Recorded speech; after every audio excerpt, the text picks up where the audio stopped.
Hey, is this thing on? Hello, and welcome back to my YouTube channel. Do you feel consistently tired or drained or just extremely fatigued? Of course, there could actually be a medical reason, so always just get your labs done and make sure that you are doing your best to take your vitamins and stay healthy in that area. However, in a lot of cases, the reasons that you're feeling drained or extremely tired is actually your fault, because there are a few bad habits that you have adopted and continue to do that are draining your energy. So let's get into it. Of course, there could be a ton of different things that are draining your energy, but today I'm going to focus specifically on 5 bad habits that you may not even notice that you're doing, and those things could be causing you to be continually tired or exhausted. The first thing is staying up late for no good reason. Of course, life happens. Sometimes we have to stay up later than planned, but if you are regularly staying up late, watching TV, binging on Netflix, eating snacks, even doing something that's traditionally considered good for you, like reading books, even though it's like a good for you habit, if you're doing too much of it, or if you're doing it at a time that's not conducive to you getting rest, then it can drain your energy.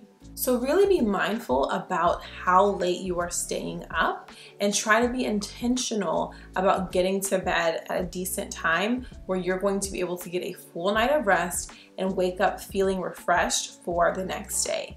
You're gonna have to be strict with yourself. This is especially an area where self-discipline comes in, because you may be like, I just wanna know what happens next. Like, I'm gonna start this episode and then as soon as I find out what happens, I'm gonna turn it off and I'll watch it later. You know that never happens. You're not gonna turn it off, you're gonna keep watching and just go down the rabbit hole. Or same thing with reading. If you're like, just one more chapter becomes 3 more chapters, and before you know it, you've stayed up for so many extra hours. So be really strict with yourself, set a timer to start unwinding and preparing for bed, doing your nighttime or evening routine, and then have a goal of what time you would like to be in bed, and then set boundaries on what you allow yourself to do or spend time on, and how much time you're spending before you're falling asleep. The second bad habit that's draining your energy is entertaining foolishness. Now, foolishness can come from a lot of different places. Friends, family, work, the internet, whatever the source is, it doesn't matter. You do not need to entertain it. You have to protect your mind and your heart and your soul, and you have to protect your peace. And a big portion of protecting your peace is making sure that you're not allowing negative energy or any negative influences to enter into your life. So whether that's someone who is just consistently running in circles, you're like, I have heard this story before, here we go again, or even going online, like just getting lost in comment sections on different videos, all of those things are not adding any value to your life. So when you're in a situation, you're having a conversation with someone, you are taking in content, ask yourself, is this really worth it? Is this something that I need to give my time and energy to? Or are there other more beneficial things that I could shift my direction to and actually have a positive impact on my life, help me work toward my goal, or at least take a step in the right direction? The third bad habit that's draining your energy are your eating habits. We have heard this tale over and over again. You are what you eat, but it is so true. There are so many simple, nutritious options for you. You do not always have to revert to fast food or junk food or continually snacking on things that are not actually good for you or not adding any nutritional value to your life. Something that was helpful for me in this area, I didn't even realize some of the snacks that I was choosing were just like really, really bad. So I started using this app called My Plate.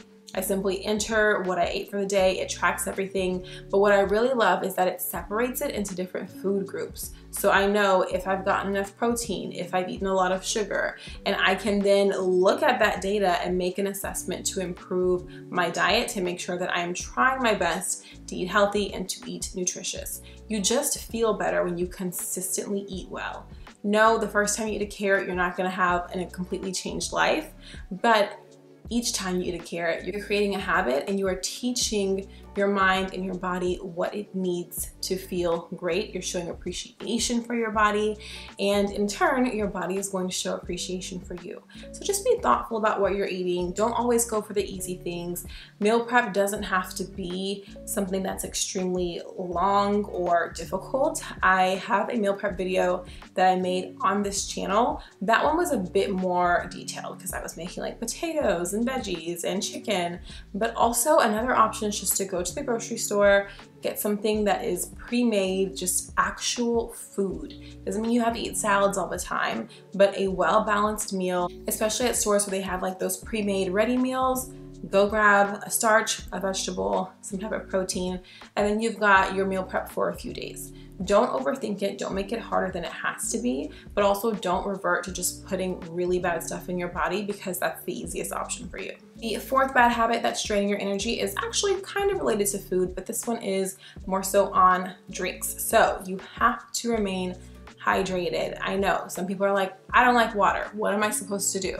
Well, there are too many options for you to not be drinking water. Try your best to, of course, just drink regular water, but if you can't, drink sparkling water. At least that's better than drinking soda or juice with a bunch of sugar and things like that. What helps me drink a lot of water is I have my Stanley cup. I know, it's a cup. It's an overpriced cup, but at the end of the day, it keeps my water cold. I like how it looks if it's in my cup holder, and it's perfect. I have it with me. It's my emotional support water bottle, but it's also my hydration support water bottle. So find a water bottle that you like, that keeps your water cold or room temperature, whichever you prefer, and literally take that with you everywhere. If you see me, you see my Stanley cup. We come as a duo, and that is the way that it works. And I try to make sure that I'm refilling it consistently throughout the day. Also, there are like flavored things that you can add to your water. You can add lemon, you can add mint, anything to freshen it up and make you actually want to drink water. Another big thing that would cause dehydration is alcohol consumption. So when you're drinking, be mindful of making sure you're having water as well and not over drinking or drinking on such a regular basis to where you're waking up tired and exhausted every single day. I don't know if this is scientifically proven, but my rule of thumb is like if I'm gonna have a glass of wine, I need to have 2 glasses of water.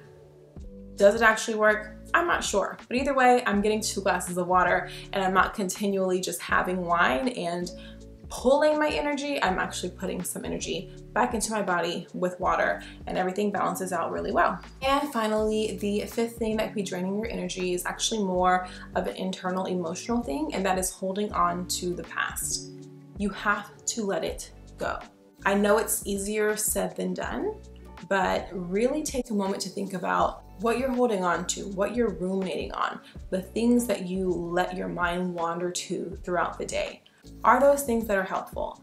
Are those things that are helping you push forward, to grow, to learn, to enhance your life? Probably not. If you are holding on to things from the past, it's like those things are pulling you backward. Every step you try to make forward, it's working against you. So there is no need for you to just live in the past or go back to a place that's not good for you. It's really important to continue to move forward, forward thinking, growth mindset. If you're struggling in that area, that is a really important piece of having a life coach. As a life coach, that's a big thing that I do for my clients. Sometimes moving forward can be extremely challenging because you're like, where do I start? I just cannot let go of the past. That is where a life coach comes in. Life coaches are extremely helpful in helping you visualize what's next for you and eliminate anything that is dragging you backwards. You have to be willing to do the work if you want to get to an elevated or a new place in life and not feel continually drained because you're doing things to yourself that are draining your energy. It's just not worth it. So try to be self-aware. Think about if you're doing any of the things or if you have habits that I've mentioned in this video, try to start making progress toward eliminating them and see how much better you're going to feel. Your energy will be boosted and you're definitely going to see the benefit that eliminating these bad habits is going to have on you, your health, your energy, and your wellness overall. Thank you all so much for watching this video, and I will see you in the next one. If you want more content on self-improvement, self-discovery, growth, wellness, definitely subscribe, join the community, and check out some of my former videos. Please like, comment, and subscribe, and follow me on Instagram at Affirmations with Amber.